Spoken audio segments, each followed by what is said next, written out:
Leo naenda kuzungumzia kuhusu hii device ambayo ni ndogo sana na ni ya kawaida kwa mafundi wanaofanya domestic electrical installation wanaifahamu sana.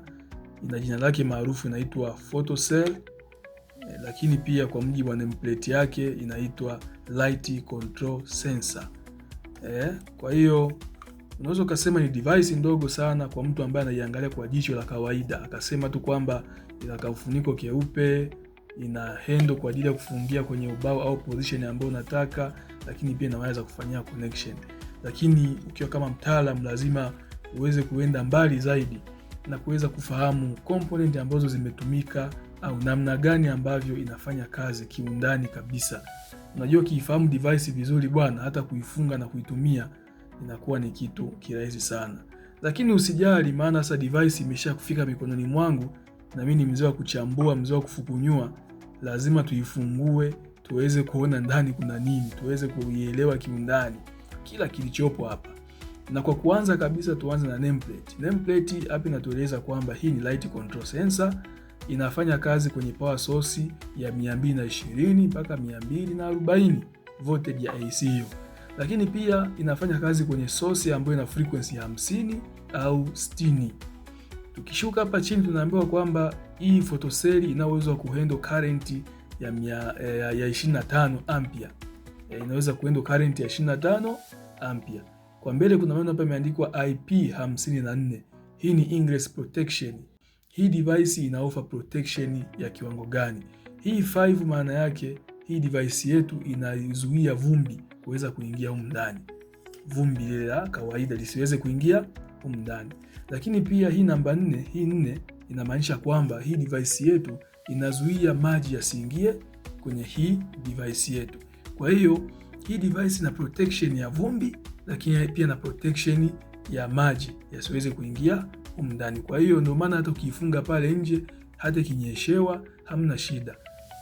Vumbi likivuma pale, likipulizwa pale, hakuna shida kwa sababu imelindwa dhidi ya vumbi, lakini pia na maji yasiweze kuingia humu ndani.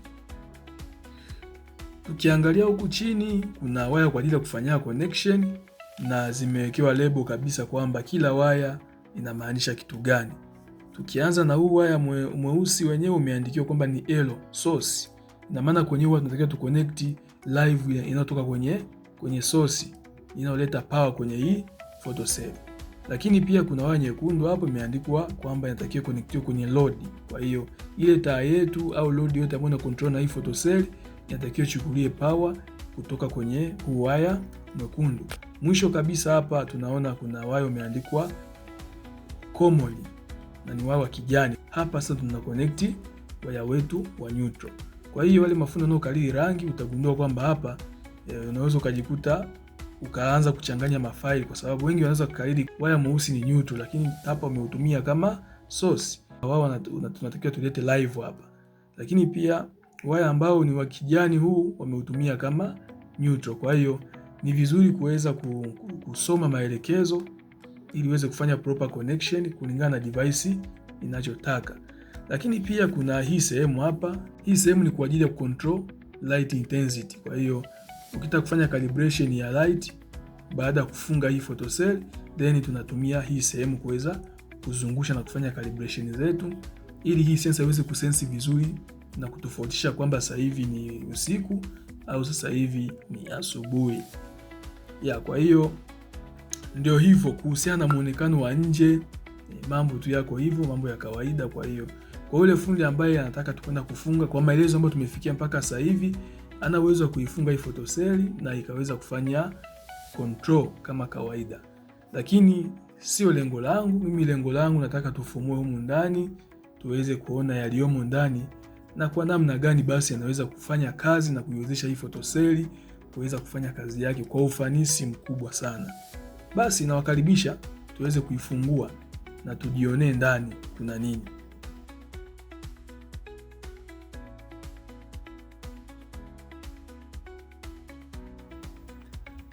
Baada ya kufungua photocell yetu, tunaweza tukaona ndani kuna device gani au kuna component gani ambazo zimetumika kwa ajili ya design photocell na kuweza kufanya kazi yake kwa ufanisi.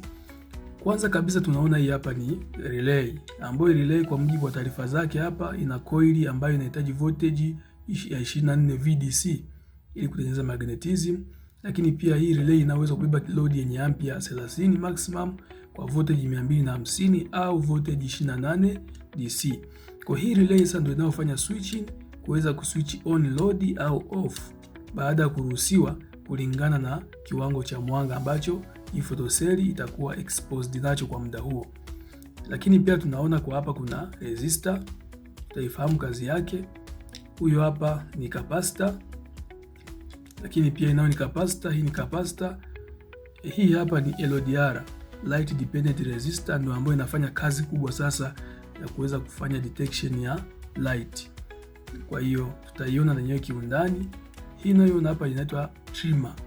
Hii ndio tunaitumia kuadjust au kufanya calibration ya mwanga baada ya kufanya installation ya hii photocell. Kwa hiyo mafundi wanaofanya installation hizi watafahamu kwamba baada ya kufanya installation lazima ufanye calibration, vinginevyo utajikuta kwamba kuna scenario inatokea, unakuta photocell inakuja kuwasha mataa ya usiku saa 4 usiku au inakuja inachelewa kuzima mataa ikifika asubuhi. Hiyo ni kutokana na kwamba labda unakuwa hujafanya calibration vizuri. Kwa unakuta inabidi isense giza sana ndio iweze kuruhusu taa ziwake, lakini ukifanya calibration vizuri, ikifika mida ya jioni tu pale, giza ikiongezeka kidogo tu, inakuwa tayari sha detect, inawasha mataa moja kwa moja. Lakini tukigeuza kwa huku nyuma pia nako kuna devices zipo nyingi tu. Nafahamu kwa wale wanaojua electronics wakiona tu hivi wanapata uelewa kwamba hichi kitu gani. Hizi ambazo zimeandikwa D4, D3 zenye DD zote hizi zote ni diode. Alafu hizi zenye R, R1, R2 hizo zote ni resistor. Alafu hizi zenye Q2, Q1 hizo ni switch, ambayo humu ndani kwenye hii photocell wametumia NPN transistor kwa ajili ya kufanya switching. Kwa hiyo ndio component ambazo ziko humu ndani. Kwa ukiangalia hizi component zote ni za kawaida na zinafahamika sana. Ina maana kwa haraka unao uwezo wa kudesign hii circuit bila shida kabisa kama unaifahamu electronics vizuri. Tuanze sasa ku explain namna gani inavyo function kwa kuangalia kila component kwa undani wake. Ukiangalia vizuri hizi component utagundua kwamba nyingi hapa zinatumia volti 24 kufanya kazi. Kwa mfano utaangalia hii relay hapa imeandikiwa inahitaji volti 24 ili coil yake iweze kuenergize na kutengeneza magnetism. Na ukichungulia pia hii capacitor hapa imeandikwa kwamba ni microfarad 100, lakini rated voltage yake ni 35. Ukimwangalia huyu yeye rated voltage yake ni 25, alafu ana capacitance ya microfarad 47. Utagundua voltage ambayo inaweza ikafanya kazi humu ndani haiwezi ikazidi 24, vinginevyo hizi component zitapata shida. Na tunakumbuka tulipoangalia ile nameplate yetu kwenye hii photocell, tuliona inahitaji power source ya voltage 220 mpaka 240. Kwa hiyo kivyote vile lazima hiyo voltage tuweze kuidrop, tuweze kuishusha kutoka kwenye hiyo 220 mpaka ifike volti 24. Sasa kwenye hii device, hii photocell, waliwezaje kushusha ile voltage ikafika mpaka hiyo 24V? Na tunaona kama hapa tunakuja kuunganisha 220 voltage. Na tunafahamu kwa kawaida kwenye electronics kwa kawaida huwa tunatumia rectifier kuweza kuconvert ile AC voltage kwenda kwenye DC voltage kwa kiwango tunachokihitaji. Na rectifier kwa kawaida tunakuwa na diode, tunakuwa na transformer, tunakuwa na capacitor filtration, tunakuwa pia na voltage regulator na component zingine. Lakini kiangalia humu ndani sioni transformer, sioni voltage regulator, lakini naona kuna diode. Sasa waliwezaje kufanya voltage drop? Kwa hiyo tutaanza kuliangalia hilo kiundani, kwa sababu hilo ndio kuna jambo kubwa sana la kujifunza kwenye hii photocell, kwamba ni kwa namna gani waliweza kushusha voltage kwa kutumia device na component za kawaida. Zipo njia kadhaa ambazo unaweza kuzitumia kushusha voltage kutoka kiwango kimoja kwenda kwenye kiwango kingine. Kuna njia maarufu ambayo tunatumia transformer kuweza kupunguza voltage, lakini pia kuna kutumia resistor, lakini pia unaweza kutumia capacitor. Sasa transformer haijatumika huko ndani kwa sababu ya ukubwa. Kiangalia hii circuit ni ndogo sana, kwa hiyo kuweka transformer ndani ungeifanya hii circuit kuwa kubwa zaidi. Ndio maana sasa wakaamua kutumia capacitor, kwa sababu capacitor nayo kwenye AC circuits unaweza ukaitumia kulimit kiwango cha current na voltage ambayo inapita kwenda kwenye circuit. Na ndiyo kazi ya hii capacitor ambayo unaiona hapa. Hii capacitor kazi yake ina limit kiwango cha current na voltage ambacho kina flow kwenda kwenye circuit yote hii hapa. Kwa hiyo voltage inapokuwa inafikia kwanza inapitia kwenye hii capacitor. Hii capacitor ina limit kiwango cha current ambacho kinavuka kwenda kwenye circuit. Vile vile pia kiwango cha voltage ambacho kinaruhusiwa kwenda kwenye circuit kinakuwa kimepunguzwa. Kwa hiyo ili kuweza kuielewa hii vizuri, ngoja kuna hesabu niweze kuwaonyesha. Najua wengi hatupendi hesabu, lakini ili kuweza kuelewa mechanism vizuri inayotumika hapa kuweza kudrop hii voltage, ni vizuri tukapitia hesabu zake na kuweza kuona ni kwa namna gani inafanya hiyo kazi. Hii capacitor ambayo ipo connected hapa inasababisha capacitive reactance. Sasa hiyo capacitive reactance inaturahisishia sisi kuweza kulimit kiwango cha current na voltage ambayo ina flow kwenda kwenye circuit. Kama nilivyosema, ili kuweza kuelewa hichi kitu lazima tuende nacho kimahesabu zaidi, ndio tutaweza kupata picha kamili nini ambacho kinatokea. Kwa hiyo kabla tujaendelea zaidi, hebu tupitie kwanza hizi hesabu tuweze kuona ni kwa namna gani ambavyo hii capacitor inafanya kazi ya kulimit kiwango cha current na voltage ambayo inaruhusiwa kwenda kwenye circuit yetu ili kufanya kazi. Sasa kuna data ambazo tunazo hapa, lakini cha kwanza lazima tuifahamu kwamba formula ya kutafuta capacitive reactance ni hiyo hapo. Nadhani kwa wale ambao wamesoma sana wanafahamu hii formula, ambao kutaka kupata capacitive reactance ni kuchukua 1/2 pi fc, ambao hii f maana yake ni frequency na hii c maana yake ni value ya capacitance.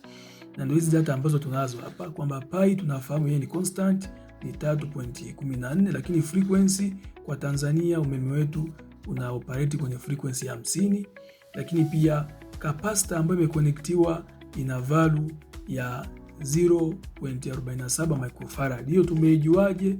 Tumeijua kupitia hii capacitor. Hii capacitor kwenye hii part namba yake kuna hii namba imeandikwa 474. Hii namba ukienda kuitafsiri inakueleza kwamba hii capacitor value yake ni 0.47 microfarad. Ndio hii hapa ambayo tunakuja kutumia kwenye formula. Kwa hiyo baada ya kufanya calculation utagundua kwamba hii capacitor inatoa capacitive reactance ya ohms 6772. Baada ya hapo lazima tujue kwa hii resistance tuliyoiona hapa ya 6772 ni kiwango gani cha current ambacho kinaruhusiwa kupita kwenye hiyo capacitor. Sasa data za kupata current ni hizi hapa. Lazima ujue voltage inayoingia ambayo ndio V main, lakini pia lazima ujue target ya voltage ambayo unaitaka na ile capacitive reactance ambayo tuliipata. V main tunafahamu kwamba single phase ya Tanzania mara nyingi waga ni 220 mpaka 240 kwa kawaida. V target voltage ambayo tunaitaka ni voltage 24. Halafu resistance ambayo imezalishwa pale kwenye ile capacitor yetu na inatengeneza resistance ya tuliona pale ni 6772. Ukifanya calculation utagundua kwamba hii capacitor inaruhusu miliampia 28.9 tu ziweze kupita kwenda kwenye circuit. Na hizi miliampia zinatosha sana kuweza kudrive ile relay yetu, lakini pia na kufanya kazi kwenye component zingine zote ambazo tumeziona. Sasa baada ya hapo lazima tujue sasa kwamba kwa current hii iliyoruhusiwa kupita ni kiwango gani cha voltage ambacho kinazuiliwa kisipite. Voltage drop inayotokana na hii capacitor ni kiasi gani? Sasa formula yake ni simple tu, unachukua current uliyoipata unazidisha na ile resistance tuliyoipata huko mwanzoni ya 6772. Ukishafanya hiyo hesabu utagundua kwamba voltage ambayo inazuiliwa kupita ni 196 voltage inazuiliwa kupita. Capacitor inakuwa ina block hiyo voltage, inakuwa haipiti, lakini inakuwa ina allow current ya 28.9 tu ndio iweze kupita. Baada ya kupata hiyo voltage drop, ukija kuchukua ile 220 ambayo ndio supply ya TANESCO, ukatoa voltage drop iliyotokea kutokana na capacitive reactance iliyopo kwenye capacitor, unapata kwamba voltage ambayo inaruhusiwa kupita ni voltage 24 tu. Kwa utagundua kwamba kumbe hii capacitor ndio inayofanya kazi kubwa, kwanza ya kulimit kiwango cha current ambacho kinaruhusiwa kupita, lakini pia sio hivyo tu, inasababisha voltage drop ya voltage 196, na matokeo yake unajikuta unapata tu voltage 24 ndio ambazo zinaruhusiwa kupita tu pale. Sasa tukumbuke kwamba baada ya hii voltage kuweza kuzalishwa au hiyo inayoruhusiwa kupita bado inakuwa ni AC, na tukumbuke device zetu ni za DC, kwa lazima tuconvert hiyo voltage iende tena kwenye DC. Hapo sasa ndo tutahitaji kuwa na rectifier. Sasa tukirudi kwenye circuit yetu sasa, kwenye hii component yetu, nakumbuka niliwaambia kwamba huku nyuma kuna diode. Sasa miongoni mwa hizo diode kuna diode 4 ambazo zimetengeneza bridge rectifier. Kwa hiyo baada hii capacitor kufanya kazi yake ya kupunguza voltage inayopita, lakini pia na kulimit current inayopita, hiyo voltage inayotoka inaingizwa kwenye bridge rectifier. Hiyo bridge rectifier inafanya conversion sasa ya kutoka kwenye AC kwenda kwenye DC. Kama tunavyofahamu, kinachotoka pale mara nyingi kinakuwa bado sio pure DC. Kwa hiyo kama sio pure DC, lazima tufanye filtration, ndio kazi sasa hizi capacitor. Kwa hiyo capacitor unayoona hapa inafanya kazi ya kusmooth, ya kuweza kufilter out zile ripples ambazo pengine zimeweza kupita kwa namna moja ama nyingine, na baada ya hapo tunakuwa tunapata pure DC sasa ambayo inaruhusiwa kwenda kwenye circuit. Lakini kwenye hii circuit ukichunguza, moja ya hizi diode wameweka Zener diode ambayo inahakikisha kwamba voltage inayoruhusiwa kwenda kwenye circuit ni voltage 24 tu, kwa sababu wako natokea wakati mwingine zinaweza katokea voltage spikes. Voltage ikarise maybe mpaka 30, ikarise mpaka 40 kwa bahati mbaya labda, au kutokana na mazingira, maana hivi vitu vya umeme. Lakini sasa wamelimit hilo kwa kutumia Zener diode. Kwa miongoni mwa hizo diode ukizifuatilia kwa umakini, mojawapo ni Zener diode, na inazuia kabisa kwamba au inahakikisha kwamba baada ya ile voltage kuwa smoothed, inakuwa inaruhusu tu voltage 24 ndio zipite. Hata kama zikizidi, Zener diode yenyewe ita limit kwamba voltage 24 tu ndio zitaruhusiwa kupita kwenda kwenye circuit. Hivyo inalinda vifaa vyetu visiweze kupata shida au kuungua. Nadhani hapo kwenye upande wa namna ambavyo voltage inakuwa inashushwa na namna inavyopatikana tumeweza kupatana kidogo. Kazi ya hii resistor unayoona hapa ni kwa ajili ya kudischarge hii capacitor. Kwa hiyo kwenye positive half cycle ya AC hii capacitor inakuwa na charge, kwenye negative half cycle inakuwa na discharge kwa msaada wa hii resistor ambayo unaiona hapa. Unapotaka kucontrol kiwango cha current kinachoruhusiwa kwenda kwenye circuit yako, unaweza kufanya hivyo kwa kuadjust au kwa kucontrol capacitance ya capacitor yako ile ambayo inafanya kazi ya kudrop voltage na current. Kwa hiyo ukichange capacitance hiyo capacitor, moja kwa moja ina affect ni kiwango gani cha current ambacho kitaruhusiwa kuflow kwenda kwenye circuit yako. Kama unavyoweza kuona kwenye hiyo animation sasa hivi, unaweza kuona kwamba current ina move kwa speed ndogo sana. Maana yake current ni ndogo sana. Kwa sababu gani? Kwa sababu nimeongeza value ya capacitor. Value ya capacitor ikiwa kubwa sana, ina limit current isipite kwa wingi. Kwa hiyo kwa sasa hivi kwa hii animation inavyoonyesha ni current imekuwa ndogo kiasi haiwezi kupower hata relay. Lakini nitakapoanza kupunguza value ya capacitance ya ile capacitor yangu inayofanya limitation ya voltage na current, utaona hata current inayo flow kwenda kwenye load au kwenda kwenye circuit yangu inaongezeka. Unaona speed inavyokuwa kubwa. Hiyo maana yake current imeongezeka. Na sasa hivi current sasa ina kiwango cha kutosha cha kuweza kudrive load zangu bila shida. Kwa hiyo hapa relay ikitakiwa kuwaka itawaka moja kwa moja. Lakini ukiongeza capacitance, maana yake ina limit current kubwa. Yani current inakuwa ndogo sana inayoruhusiwa kupita kwenye hiyo capacitor. Matokeo yake vifaa vitafanya kazi. Kwa hiyo value ya capacitor ya kutumia kwenye circuit yako unapokuwa unatumia huu mfumo wa capacitive dropper circuit, lazima uzingatie sana. Baada ya kuona namna gani voltage inavyo drop kutoka kwenye volt 220 kwenda kwenye DC ya volt 24, sasa hebu tuidiscuss hii sensor inayoitwa LDR. ambayo ndio inayofanya kazi kubwa sana ya kusensi au kudetect kiwango cha mwanga na kuweza kuamua kwamba hii relay iwake ama isiwake. Sasa hii LDR inafanya kazi kwa principle ambayo ni ndogo sana. Resistance yake ina vary kulingana na kiwango cha mwanga ambacho kiko exposed kwenye hii LDR, light dependent resistor. Hii ikiwa exposed kwenye mwanga, resistance yake inakuwa ndogo, lakini ikiwa exposed kwenye giza, resistance yake inaongezeka. Kwa namna hiyo inakuwa ina uwezo wa kuswitch on kitu au kukiswitch off, lakini signal yake inakuwa passed kwanza, inapitia kwanza kwenye transistor, alafu transistor ndio inaruhusu power sasa kwenda kwenye hii relay kwa ajili ya kufanya switching. Ili kuelewa vizuri inavyo operate, hebu tuangalie hii circuit yake na tuweze kuiona namna gani ambavyo inafanya kazi. Hii circuit yake ukiangalia hapo ni circuit ambayo iko simple sana. Hapa kwanza tuna hii component ambayo wameilabel ni VR1. Hii ndio ile trimmer. Ndio ile trimmer ambayo niliwaambia tunaitumia kwa ajili ya kufanya calibration, ku adjust kiwango cha mwanga ambacho kitakuwa sensitive enough kwa ajili ya hii photocell kuweza kufanya reaction yake. Kwa hiyo VR1 ndio hii trimmer hapa. Au wengine wanaweza kaita ni variable resistor, lakini ni kimsingi inaitwa trimmer na resistance yake unaweza kaivari. Lakini pia kwenye hii circuit tunaona hapa chini kuna LDR. LDR ndio nishawaelezea ni hii hapa, iko placed hapo. Lakini pia kwa mbele hapa tunaona kuna transistor wamelabel TR1. Transistor kwenye hii circuit ni mojawapo kati ya hizi, bado sijaitambua ni ipi kiundani, lakini ni mojawapo kati ya hizi transistor. Moja ndio inatumika kama switch kwa ajili ya kwenda kupower ile relay.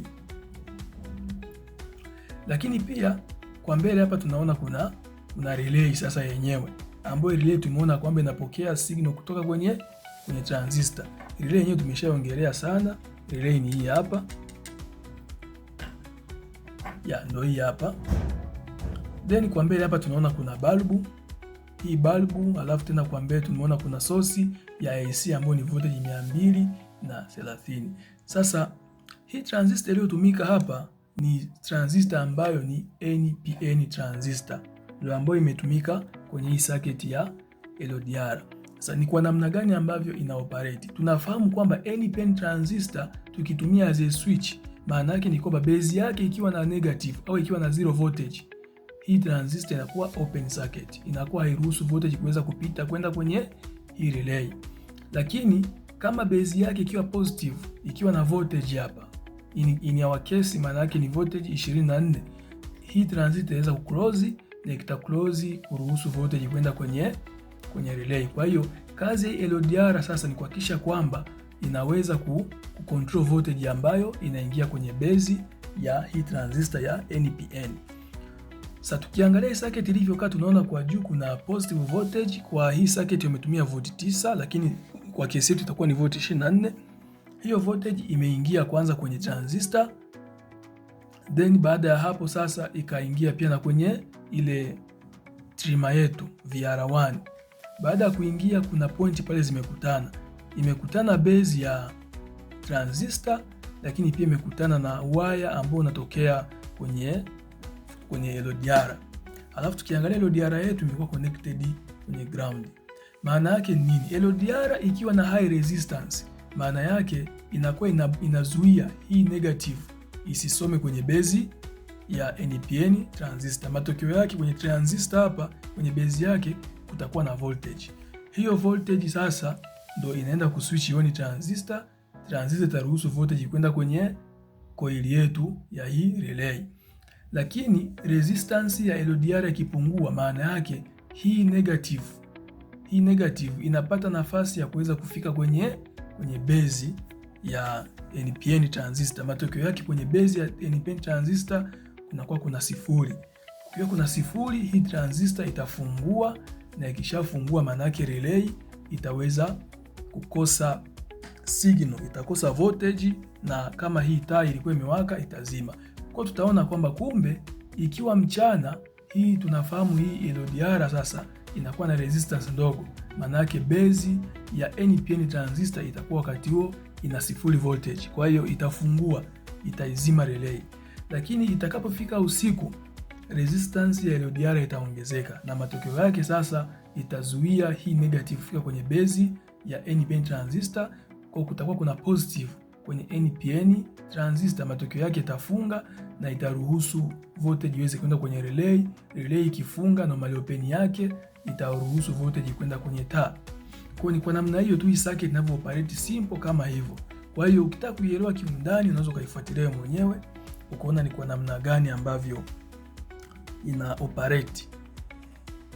Nafikiri kwa hii photocell tumeona mengi sana na nisingependa niendelee sana. Kwa mengine unaweza ukaenda kuchimba mwenyewe kiundani. Ni circuit ambayo nyepesi sana, ukituliza kichwa vizuri tu pale kwenye workshop yako una design kitu kama hichi bila shida kabisa, sababu component ambazo zimetumika kama tumeona ni components za kawaida. Zina diode, capacitor, resistor. Hizi capacitor hivi zinauzwa sana, tunaweza kaagiza hata AliExpress. Hizi relay ziko nyingi tu mtaani. Kwa hiyo ni kitu ambacho unaweza kudesign tu. Tukutane kwenye video nyingine.